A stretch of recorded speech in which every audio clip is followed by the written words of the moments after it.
गत कुछ वर्षों से हमारे राज्य या देश में देखने को मिल रहा है कि मातृशक्ति बहुत तेजी की तरफ से आगे बढ़ रही है, चाहे वो शिक्षा का क्षेत्र हो, राजनीतिक क्षेत्र हो, या नौकरी का क्षेत्र हो, या व्यवसाय का क्षेत्र हो। क्योंकि सरकार के भी प्रोत्साहन है कि मातृशक्ति को आगे बढ़ाना है, जिसमें दिन पर दिन बढ़ोतरी हो रही है। अब मैं कुछ सभी छात्र छात्राएँ मैट्रिक के नीचे तक है अभी। मान लीजिए हर किसी के लड़का या लड़की के दिमाग में कुछ ना कुछ चल रहा होगा, तो हम पढ़ रहे हैं, हम सफल जरूर हो। लेकिन ये भी सोचना है कि सरकारी क्षेत्र में अगर नौकरियां देखा जाए तो ओनली 5 या 10% है। हम मान लीजिए यहाँ पर 100 लड़के हैं तो जरूरी नहीं है कि 100 लड़के सफल होंगे। इसलिए दिमाग में बात ये भी मानकर चलना है कि शिक्षा का अंतिम उद्देश्य सिर्फ नौकरी पाना ही नहीं है। आप लोग दिमाग में मैंने इन कर लीजिए कि शिक्षा का अंतिम उद्देश्य सिर्फ नौकरी पाना नहीं है, क्योंकि सभी लोगों के लिए नौकरी पॉसिबल नहीं हो भी नहीं सकता है।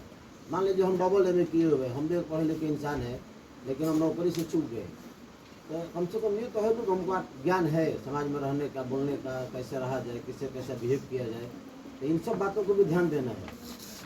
रह गई बात, जैसे लड़की बोली कि हमें IPS बनना है, चाहे किसी को बैंकिंग क्षेत्र में जाना है, चाहे मान लीजिए किसी को फौज में जाना है, तो उसका अनुरूप उसका तैयारी होना चाहिए। और तैयारी का मेन बेस क्लास 10 होता है, इसके बाद ज़्यादा पढ़ना नहीं है। आपको इसी लेवल पर इतना हाई रैंक पर लेकर जाना है ताकि अब आगे बढ़ने के लिए खुद आप स्व अध्ययन करके भी पढ़ सकते हैं। जैसे कि दूसरा उदाहरण हम दे सकते हैं, वो त्रिपुरा का लड़का था, आप जानते हो, जो उसको हम पढ़ाए थे, वो इतना 10th में मजबूत हो गया था भैया कि उसका समय नहीं, वो मैंने आज के डेट में 74 को नौकरी छोड़ दिया वो, अभी फिलहाल जॉब में है।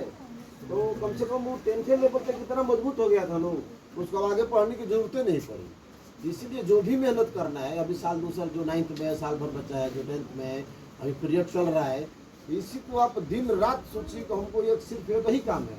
क्योंकि विद्यार्थी के 5 लक्षण चाणक्य के द्वारा बताया गया है, काक चेष्टा बको ध्यानम स्व निद्रा अल्पादगिरी इत्यादि। ये 5 लक्षण आपके अंदर समाहित होना चाहिए।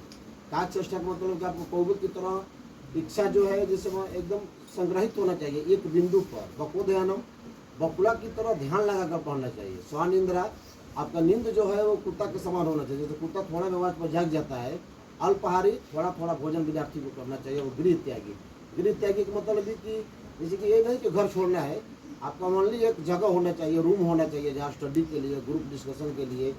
तो ये सब दिमाग को आपको रखना है कि कैसे हमें अपने लक्ष्य को हासिल करना है। और एक बात कि शिक्षा कई तरीके का होता है, एक आप लोग किताबी शिक्षा ले रहे हैं, दूसरा का नैतिक शिक्षा होता है। आपको नैतिकता भी ध्यान पर रखना है कि हमारे नैतिक कर्तव्य क्या है। फिर बौद्धिक शिक्षा होता है कि मान लीजिए आप पढ़ ली गए, हम बहुत इंटेलिजेंट है, हमको समाज से कुछ मतलब भी नहीं है, हमारे आगे कौन है, हमारे पीछे कौन है, बड़े बुजुर्गों का मान सम्मान नहीं कर पाएंगे, कैसे आपको रहना है, कैसे क्या करना है, इन सब बातों को बहुत विशेष ध्यान देना है। क्योंकि आप किताब पढ़कर तो विद्वान बन जाइएगा, लेकिन जब तक से ये आपके गुण अंदर नहीं रहेगा, सामाजिक ज्ञान, बौद्धिक ज्ञान, नैतिक ज्ञान, तब तक आप एक सफल विद्यार्थी नहीं कहला पाइएगा। इसीलिए किताबी ज्ञान के साथ साथ इन बातों को ज़्यादा फोकस करना है कि हमें किस तरह से रहना है, हमें क्या करना है, क्या नहीं करना है, समाज में कैसे रहना है, कहाँ जाना है, कहीं कहाँ नहीं जाना है।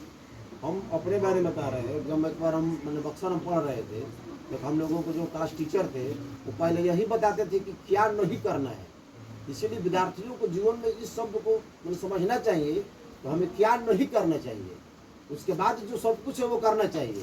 जैसे मान लीजिए आपको चोरी नहीं करना चाहिए, झूठ नहीं बोलना चाहिए, गलत आदमियों का साथ नहीं देना चाहिए, ऐसे ऐसे नहीं वाला बिंदु पर ज़्यादा ध्यान देना है, हमें क्या नहीं करना चाहिए। उसके बाद तो जो होने वाले खुद होने लगेगा। तो हमारा एक यही मैंने मोटिवेशन है कि आप लोग एक एम के साथ पढ़िए, एम के प्रति समर्पित रहिए और दिन रात मेहनत कीजिए। क्योंकि 10वीं क्लास तक मेन पढ़ाई पढ़ना है, उसके बाद तो फैकल्टी हो जाता है, कोई आर्ट्स लेगा, कोई साइंस लेगा, कोई कॉमर्स लेगा। अगर आपका यही बेस मजबूत रहेगा तो आगे बहुत ज़्यादा पढ़ने की जरूरत भी नहीं पड़ेगी, आप खुद उस लाइन पर चढ़ते चले जाइएगा। धन्यवाद।